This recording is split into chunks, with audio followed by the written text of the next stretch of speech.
Hello, everybody. Welcome to MHTV. We're really pleased to be with you tonight. We've got a great guest and a really interesting, I think, really key topic for mental health nurses and people interested in mental health to sort of get their heads around.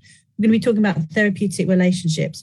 But before we introduce you to our guest and get cracking, let me pass over to Vanessa so she can tell you how you can join in with us tonight, because we really want to hear from you. Vanessa? Thank you, Nicky. It's nice to be back. So if you'd like to join us tonight, we'd love your comments. You can join in one of two ways or both ways. You can either join in on Facebook, and you just need to like the Unite MHNA page, and then the feed should pop up on your news feed and there'll be a box for you to comment and you can watch it in real time. If you're on Twitter, then follow the hashtag MHTV and you should see all the comments in there. I'll be keeping an eye on that as well. So any questions you've got, do ask on Twitter or Facebook and we'll feed them into the discussion tonight. Thank you, Nicky. Okay, so let me pass over to our fantastic guest, Professor Wright. Do you want to introduce yourself and tell us a little bit about yourself? Yes, of course. Thank you. Yes, so my name's Karen Wright. I'm a Professor of Nursing at the University of Central Lancashire, which is in Preston in the Northwest. I'm a mental health nurse, but I was first an adult nurse, and I'm also a CBT psychotherapist locally. So it's really good to be. Thank you for asking. Yeah.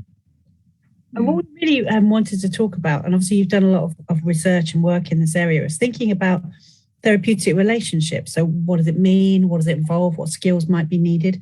And I guess a good place to start would be maybe just defining what a therapeutic relationship is and what it might involve.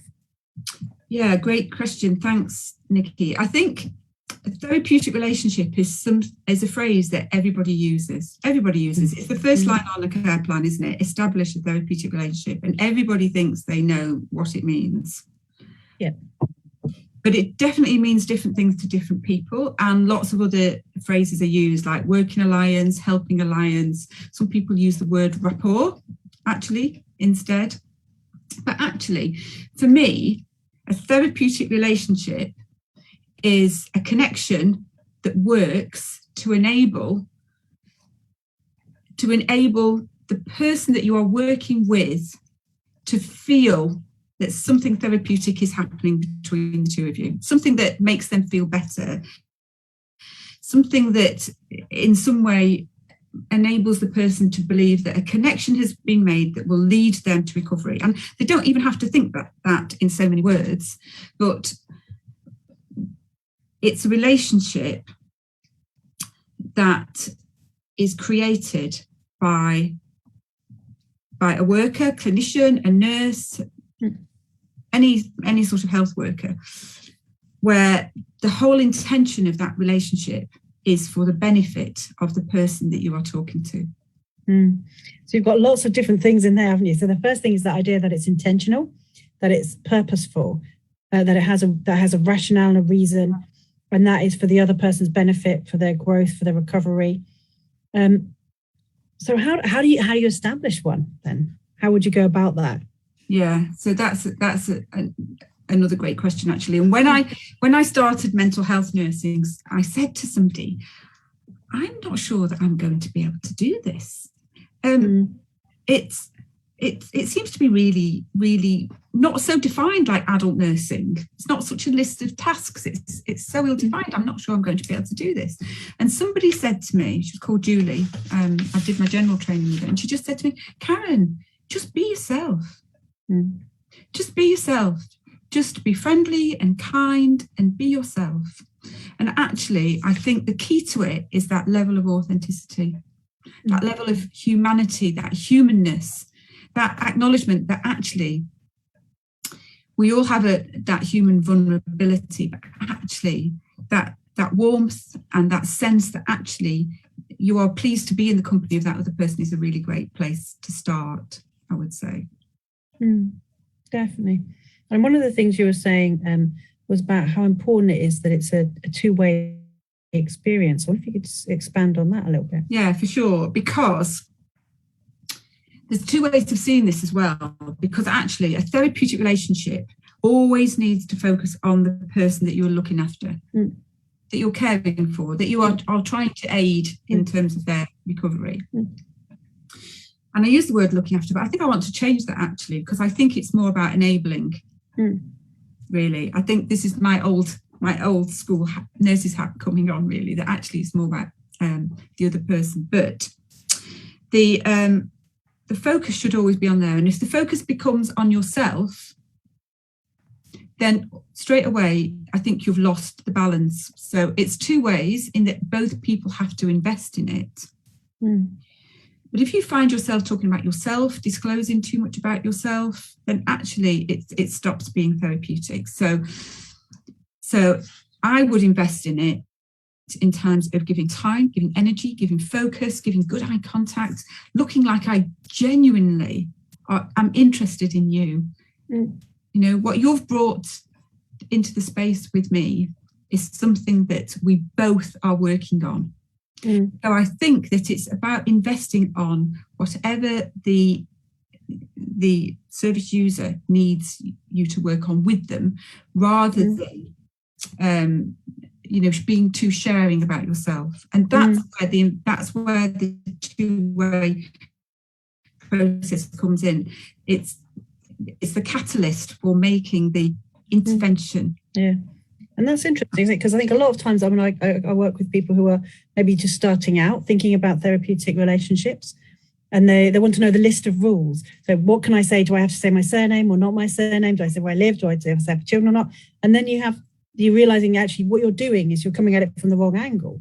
You're thinking about how is this about me? And it's not about you. And that's the mistake, isn't it? This idea that you think you can have a list of do's and don'ts, when actually, if you are focused on supporting that other person to self-actualize, to be well, to thrive in the best way that they can, then it isn't about you. You shouldn't really be in that relationship in the same way that you would be in a friendship relationship.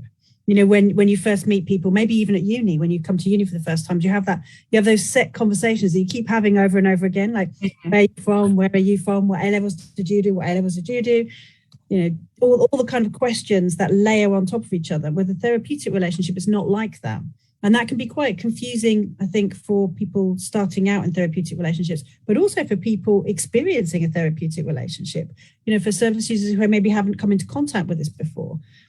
So have you thought about ways that you can help people to understand from a service user perspective what to expect in a helping relationship, a therapeutic relationship? Yes, that's a good question. I think one of the things that you were saying there was about the things that we say. And I think it's much more important what you hear than what you say. So I think if you turn that around and think about the service user, the most important thing is that they are heard, that they are enabled to say what is going on for them. And actually, it might be very little in terms of words, but the space is created that enables a person to trust the worker, so that they can talk freely without being judged, without being fired with another question. So I might ask you a question, but actually I've not heard what you've said if I ask you another question straight away. So I might say to you, "Hi, Nicky, it's really nice to see you today." And you may say, "Oh, good, you too." And if I go straight on to saying, "How did you get here today?" I've not really heard that, because I might say, Are you really? What's good about it? What makes it that it's good? You know, I think a service user should expect that the person they're talking to hears them, reflects back to them what they've heard, and then just actually really shows an interest in the that personal account, not just moves on to the next question, because we're very, very good at asking questions. And if you're on the other side of that, it feels more like an interrogation than a relationship. Yeah, absolutely. So some of the sort of fundamental components you've been talking about is that purposefulness, mutuality, that it's a benefit for both people to be involved in it, to work towards that task. Is there any other things that you would say are absolutely, trust as well, that are fundamental components of a therapeutic relationship? Yes, there's a number of them. And you said early on about you're not somebody's friend. but it is okay to be friendly. Yeah. And that's very different. But one of the things that I did, when I wrote the paper that's in mental health practice, was I tried to look at what the qualities and skills were, because we all know Peplow's model, and Peplow's model is about the roles, the mother surrogate, the educator, what have you. People talk about what you do in a therapeutic relationship, but rarely talk about who you need to be and actually what qualities you need to bring to it. So that's why I came up with the attached model. So the attached model works alongside, for me, Bowlby's attachment. And an attachment, in that sense, a therapeutic attachment, is actually not when people say, oh, you're getting a bit attached, in that negative way. It's in that very that sense that actually maternal attachment or parental attachment is attachment that helps a person to grow so that they've grown enough to leave you, to be independent, to go completely, not that, which is really quite different. So in the attachment model, I came up with, firstly, being authentic. Secondly, being trustworthy. And trustworthiness isn't just about, well, I dare tell you my secrets because I think you're lovely and you won't tell anybody. It's the fact that actually I can not just trust you as a person to treat me with kindness and respect, but I can trust you to offer me evidence-based care. Because actually a trustworthy nurse doesn't just do what they think feels right. They do what the evidence says will work. And they will, they'll know what the policies and protocols are for the place. I'll trust you to give me trustworthy information. Then the third one, this is super tricky, really, in busy services, is timekeeping. Yeah. Because we have such little time and we're rushing about like blue bottles. And people always think that you need time to create a relationship. Actually, it's how you use the time that is really useful. And so you get people that have got lots and lots of time with service users because they're on supportive observations, they're on supervision. And so actually, those are perfect examples of time that you have with somebody else for them to feel special, that you're not just watching them, you are with them, you are being with them for their benefit. So actually, we can use time. And that's another point, actually, that you don't have to be a registered professional to make a therapeutic relationship. When I did my study with women with anorexia, often it was the unqualified, the HCAs and the meal coordinators that they had the really best relationships with. So then the fourth, so we've got ATTA, approachable, which speaks for itself in lots of ways. C is consistent communicator. Now I said consistent communicator rather than just communicator. Yeah. We all talk, we all communicate. But actually, are we consistent with that? Do we tell somebody, oh yeah, that's fine, I'll be there at 10 past, but actually then you get there at 20 past, and do you say, oh, I'm going to sort this out for you, I'm sure you'll be able to go on leave tomorrow, but then go tomorrow and go, oh yeah, you can't go on leave and I forgot to ask, I'm really sorry. We've got to be really consistent because we've got to be reliable. We're not trustworthy if we're not consistent, actually. Yeah. And we create an unpredictable and insecure environment. Consistency and constancy is really important. Definitely. So then we've got A, T, T, A, C, and then the H is honest, being honest. And that isn't just about telling the truth. It's about if somebody says to you, am I always going to have to take these medicines? Or am I going to suffer like this again?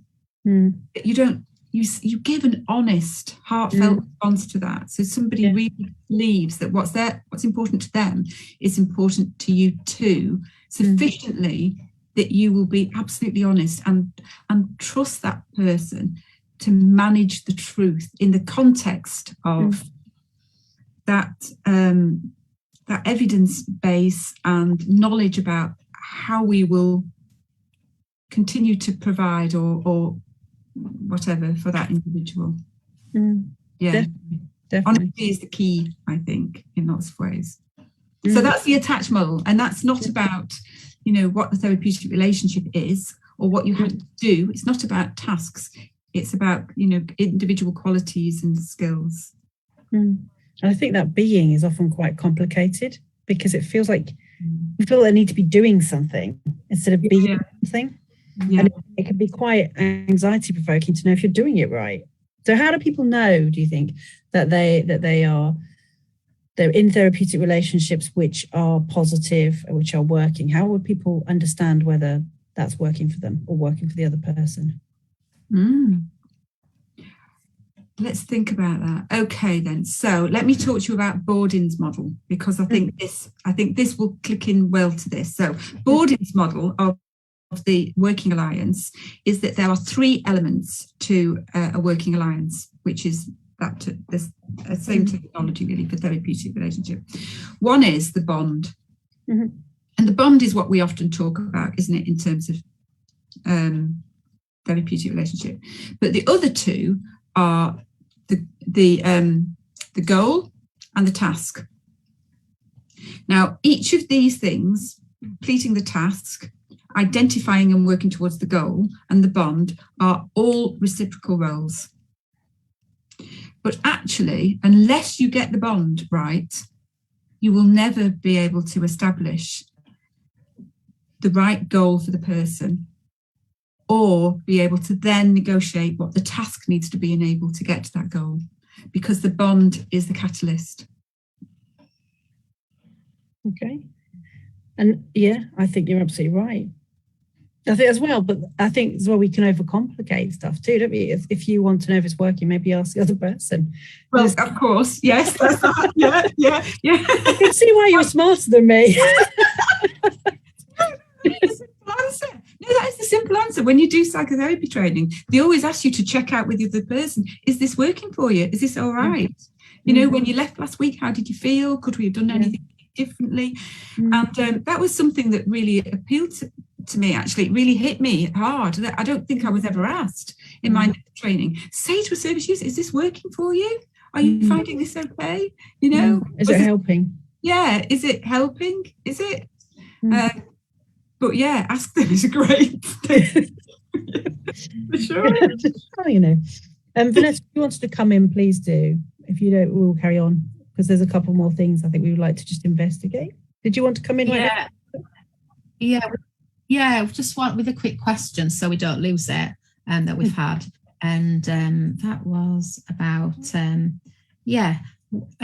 what advice would you give for managing a relationship when the person isn't easy to like? So, for example, sexist, racist, etc. And that's from Gary.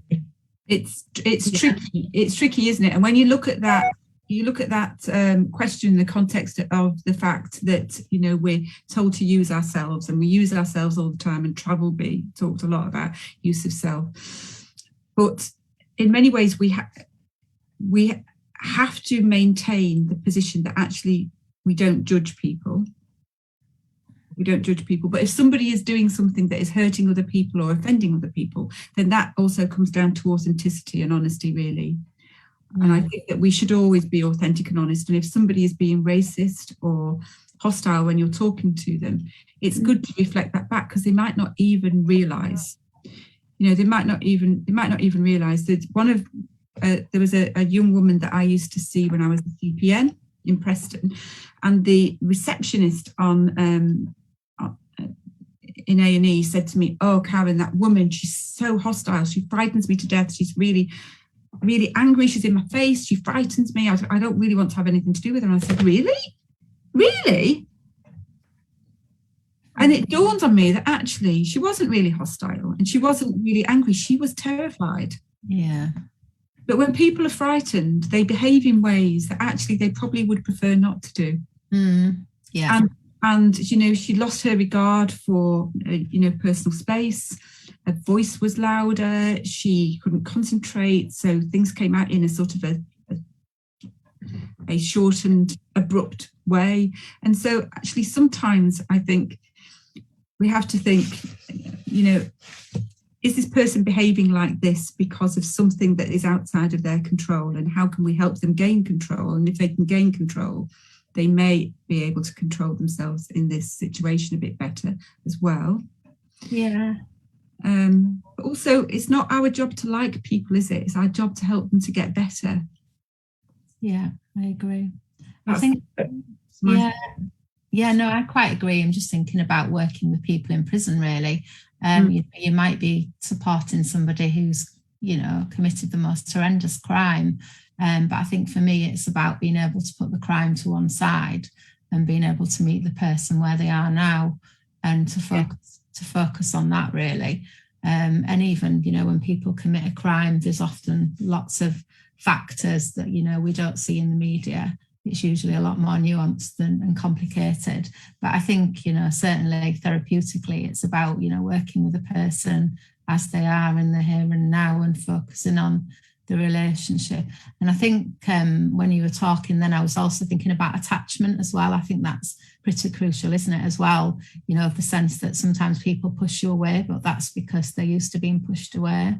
Yeah. Or they have a disorganized attachment and they're very inconsistent. And, for me, it's about being aware of those dynamics in a relationship. And as you say, you being the consistent person so that trust does develop over time. And that's a really, really good point, actually, because not everybody can tolerate a lot of contact. Yeah. And, sometimes it's baby steps, isn't it? And sort of using your intuition to an extent, actually, to just sort of feel your way nice and gently with people. Because actually, if you are just a little bit too friendly or a little bit too intrusive, then you can really frighten somebody away. Definitely. And sometimes they will push you away to test you that actually, are you really, will they trust you to come back? Yeah, definitely. Something about trauma as well, being trauma informed, isn't there, within every therapeutic relationship is absolutely crucial. And I guess we're only really just starting to talk about that now in a broader context. Yeah, for sure. Creating a safe space is very, very important, isn't it, actually? And sometimes people will say things to a person they feel safe with that they wouldn't say to anybody else, even if those things feel a little bit hurtful to the person they're saying it to. Yeah, absolutely. And you were saying earlier about checking out whether the relationship's working for the person. It's also considering things like gender dynamics, isn't it? Making sure people have the opportunity to choose, the gender of the person that they're being supported by, just as an example, if someone's experienced trauma, but also it might be more subtle, and again, I'm getting a bit psychodynamic, but, we don't know that we might remind somebody of somebody else, for example. So it's being aware of all those issues as well, I think. Yeah, no, absolutely. And not feeling that we have to be the problem solver, actually. Yeah. That's another point that goes along like that, because actually we're not here to be people's rescuer. Yeah. That wouldn't be a therapeutic role, actually. A therapeutic role would be enabling a person to save, not necessarily save themselves, but to give them the capacity to be independent. And actually, if we are too busy solving somebody's problem or saving them from the situation, then that doesn't give that person the strength, the capability and the capacity to function without you. So that attachment and that sort of almost sort of parental role is about building a person to be strong enough to be without you. So we have to feel ready to be pushed away as well when they don't need to. Yeah, totally. Yeah. So you've talked about things like empathy. You've talked about being self-aware, being psychologically informed, being trauma-informed. I think there's a couple more questions as well coming, Vanessa. Let me just have a look. I've not picked them up while I've been talking. Yeah, there is. Annie Cox, what do you think the specific differences are in building therapeutic relationships with children? So that's a good one. How does it differ with children? Yeah. Now, I've got to admit, I have never worked in a CAM service or anything like that. Actually, I haven't. And I do see clients as young as 14, but not younger than that. So, I just think that with children, and this, I could be entirely wrong, I'm talking off the top of my head here, this is not research that I've done, but just as a mother, children take things at face value. So every word that comes out of your mouth needs to be very carefully thought through. Yeah. Absolutely. I think using communication, using language that is understandable. I think that language isn't the only way to communicate with a child. And certainly one of the things that I used to do with my own children, and actually I've even done it with adults actually, is sometimes drawing things or acting things can be much more powerful and much more helpful than expecting somebody to explain something to you. People can show you things in different ways, and children can be incredibly creative in that way. But I have to hold my hand up and say, I'm not a children's nurse, and actually that's just coming from the heart rather than the mind, really. Yeah. I think one of the things, because I did some work last year with children and young people services, and one of the things that I thought was quite interesting was online therapy with young people. The way that it gave the ability of the young person to be able to turn the camera off and just speak, or to not be viewed.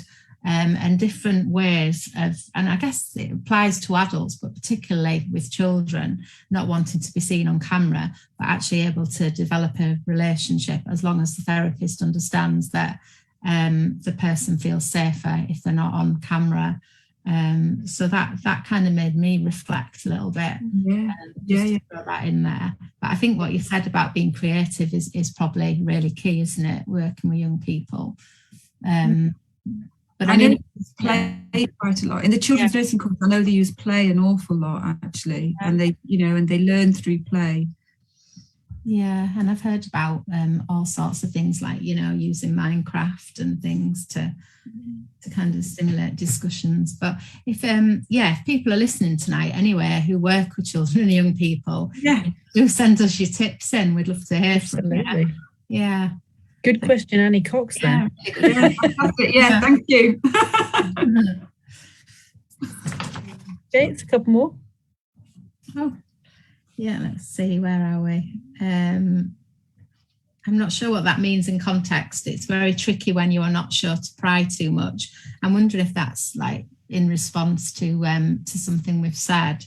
Hannah was sort of talking about that. I think it came from about how you explore challenging, difficult subjects, because you can ask a question doesn't mean you necessarily should, and there's times and places, aren't there, for opening up this kind of ones with people.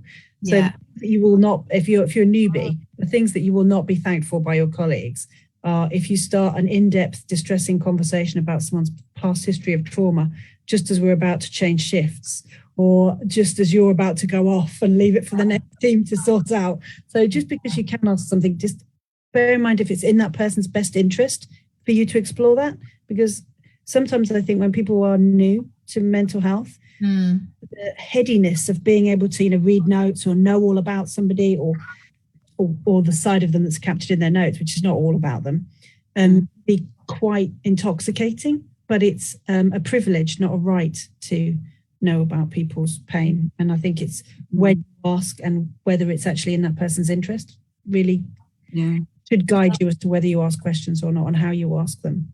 And the timing of them, for sure. Yeah, I think that. So you make a good point there. In the attachment model, actually, about actually the timing of your question can be really crucial. You're absolutely right on that. I think as well, though, looking at it from a kind of flip side as well, mental health nurses avoid asking those questions. So sometimes we're very well placed to ask questions about, say, domestic abuse.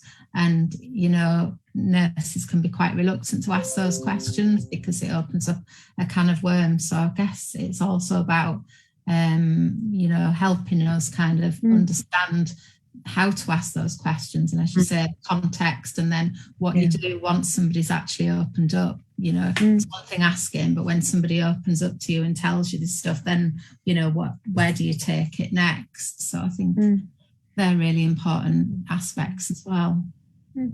Definitely.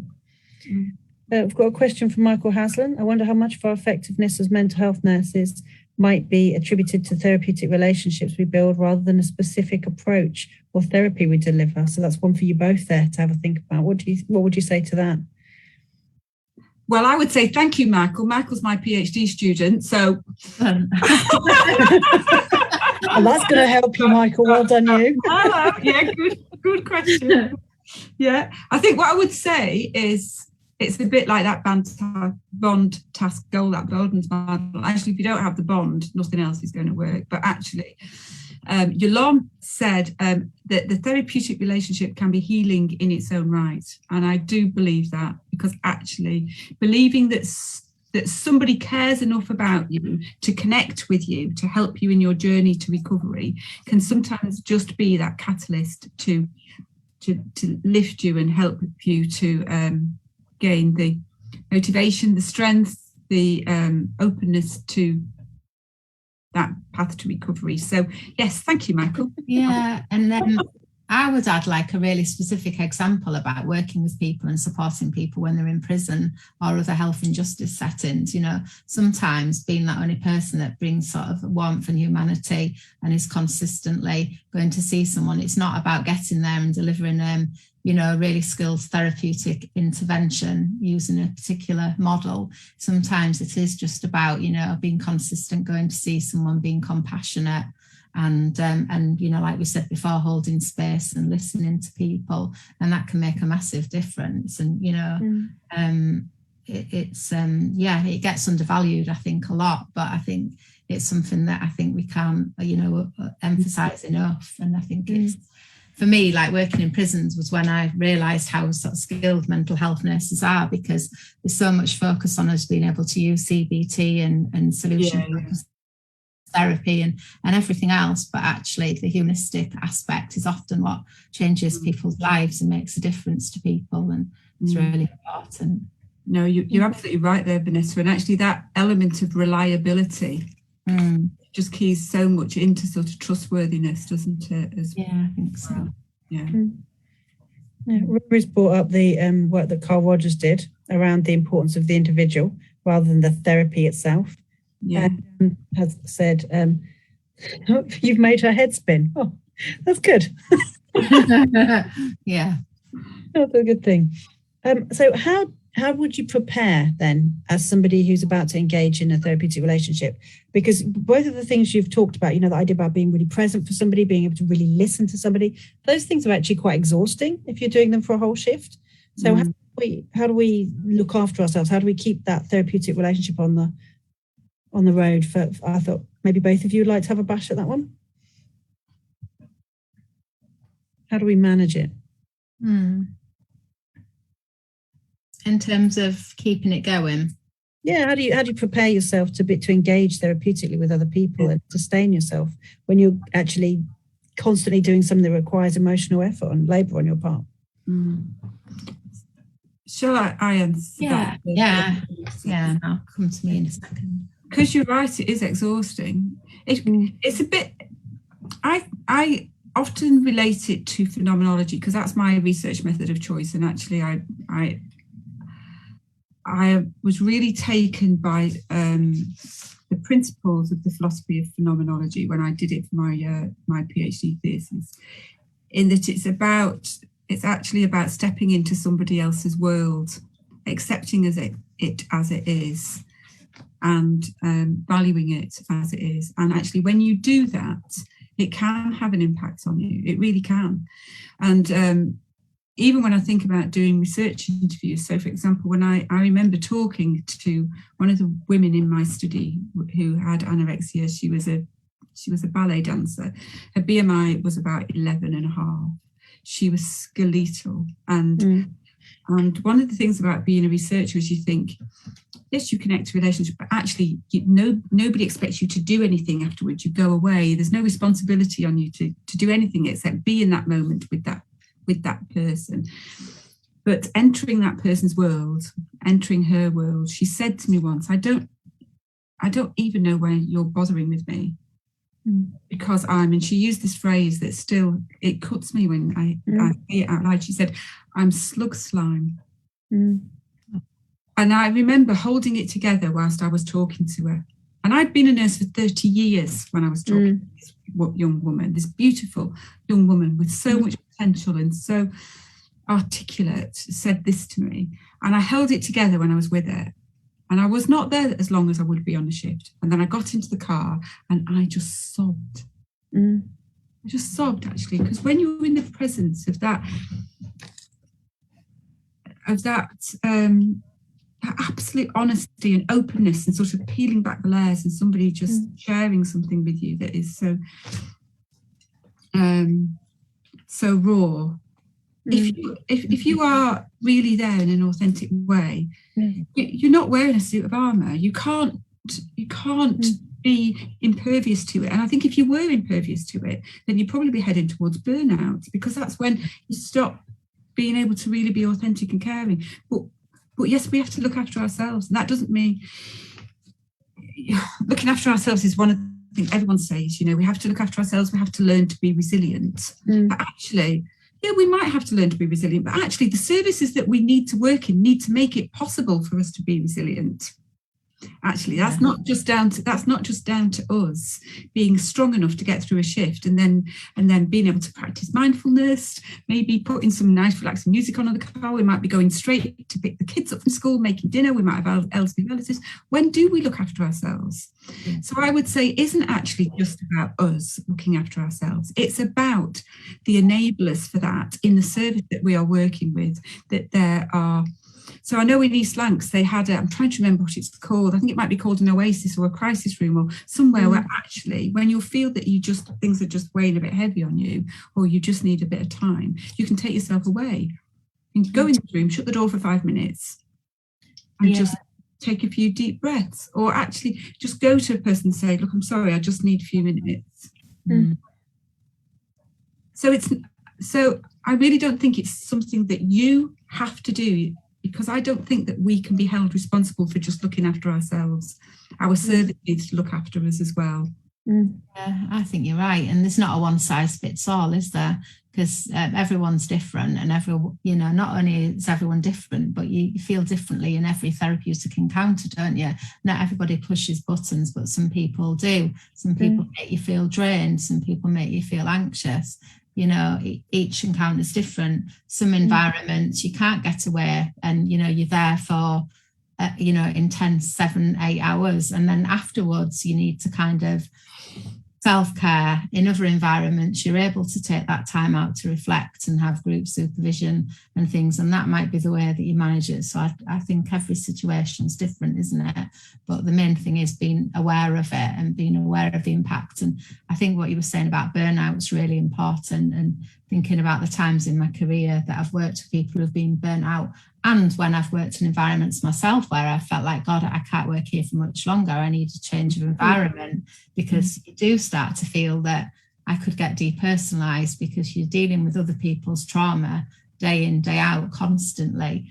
And, the human response is to, disassociate yourself from it after a while, but obviously that's not what's therapeutic. So it's, it's being aware of that as well, isn't it?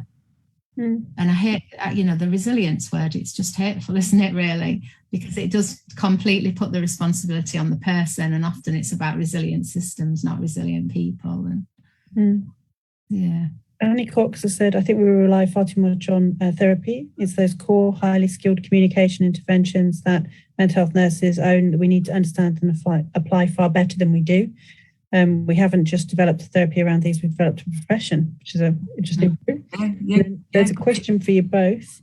One from Deb Smith-Troyes, and John Odevi says it's the same question he was going to ask too. And it's, how do we prevent the therapeutic relationship being overshadowed by checklists and auditable documents in this time-restricted environments? And it worries me as a student nurse with minimal experience. So one for you both there. And of course, there is a checklist. There is a scale for the therapeutic relationship. What's it called? The interpersonal relativity index or something like that. And the really the bizarre thing about it is you don't give it to the service user and say, will you score me? No, exactly. That would be a risk, I've got to be honest. Yeah. I think Yeah, it's striking, isn't it, that that's a question from a student as well. I think it's a striking reflection on, you know, the culture of organisations and the way we operate at the moment. And, you know, I know those things are important for, you know, monitoring services and making sure that we're, you know, best practice guidance is met and all the rest of it, and regulation and everything else.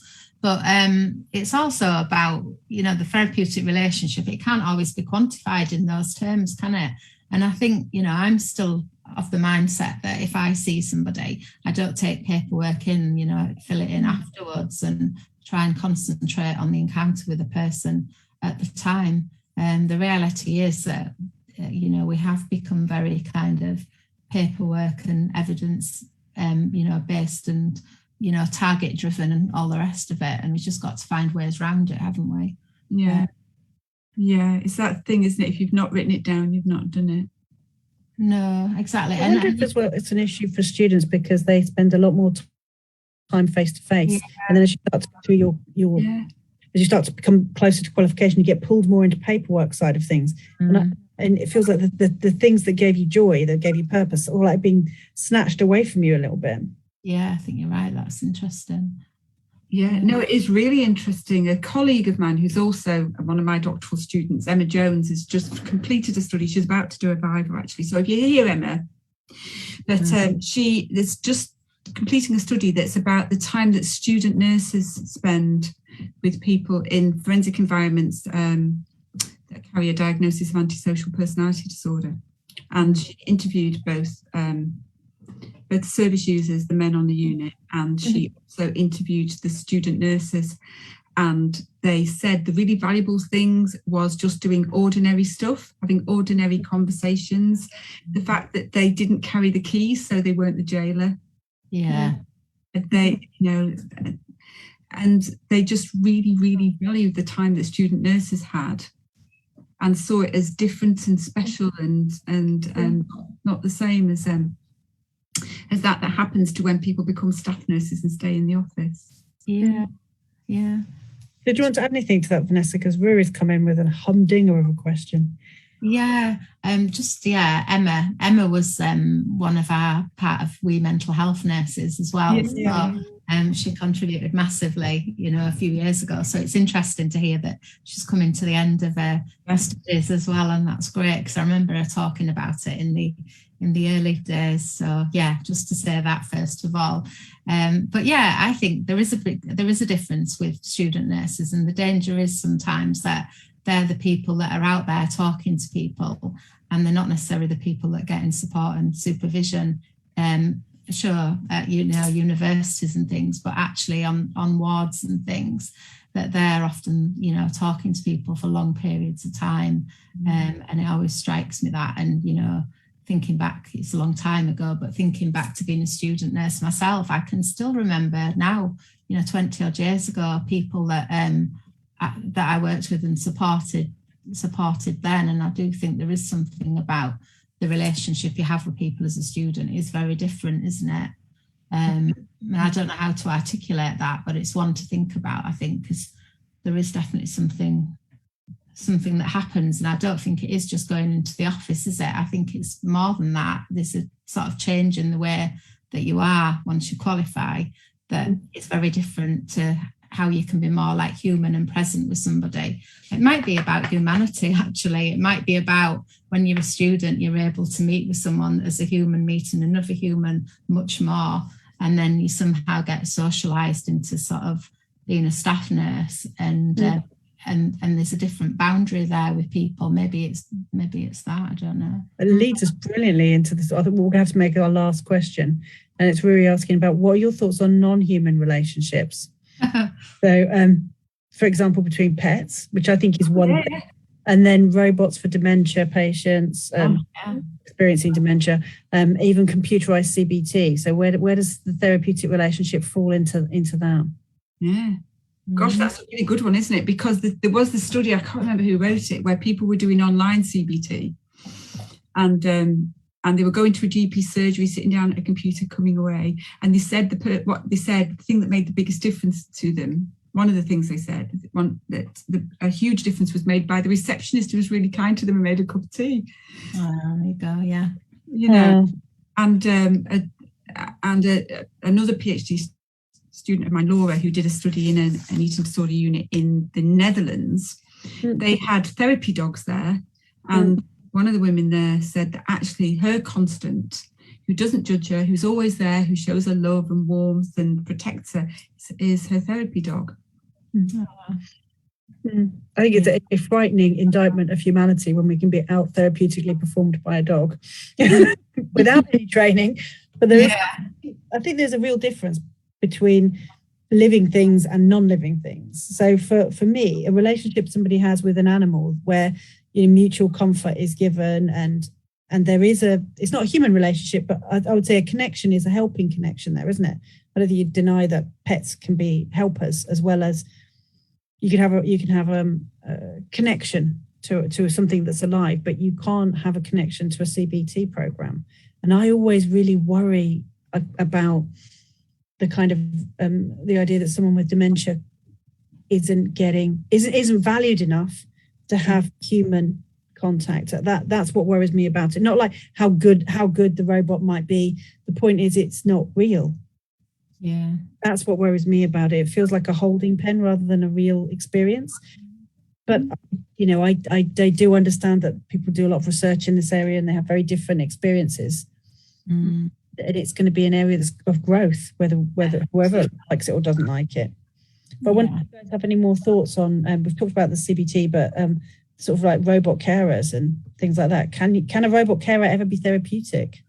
Yeah, I don't know. It's really funny. I'm reading a novel at the minute and I'll have to share the link later. And it's about a man who actually, buys a male robot and chooses it right down to, character, personality and so on, and lives with this robot and about the developing relationship between him and the robot. I'm not finished reading it yet, but it's really interesting. And certainly it reflects some of the thoughts that we're having here.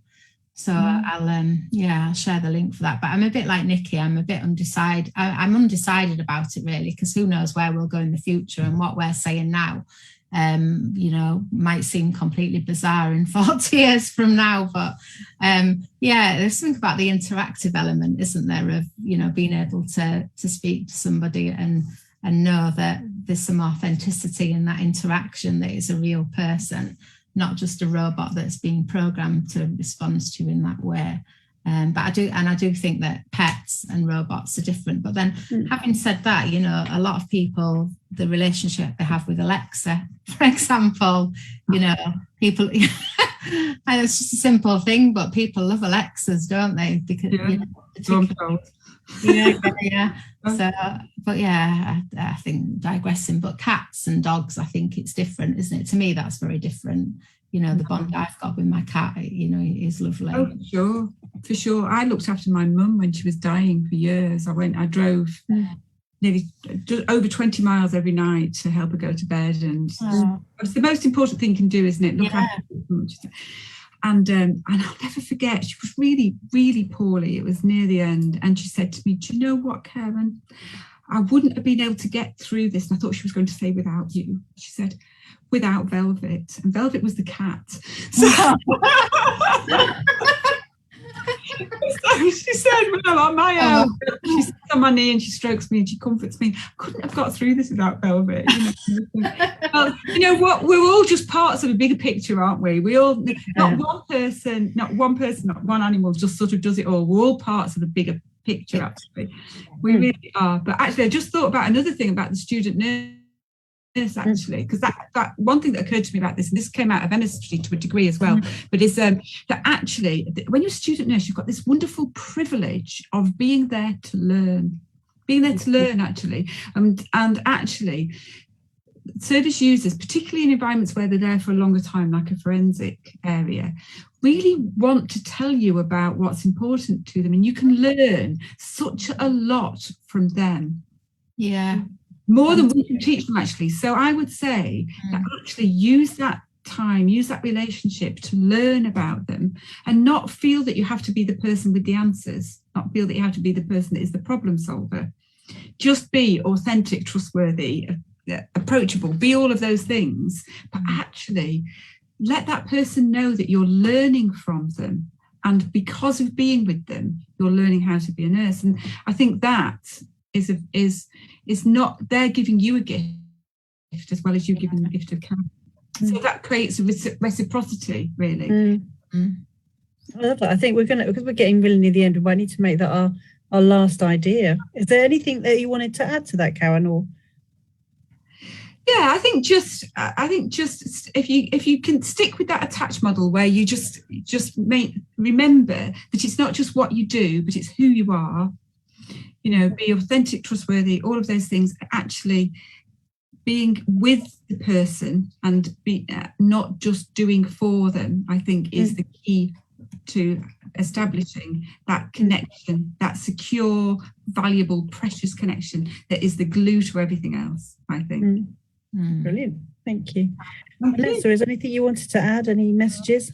No, I think for me, just really important that we've had this conversation, because I feel like in recent years, the therapeutic relationship conversation has got kind of diluted with a lot of the sort of reductionist models of mental health that are kind of much more dominant these days. And yet for me, I think the therapeutic relationship is the most fundamental thing that we can have with somebody, and certainly what attracted me into mental health nurses and what maintains me as a mental health nurse. So just that thought, really. And yeah, I've really enjoyed the conversation. It's been great having you on, and it'd be good to keep the conversations going about it as well.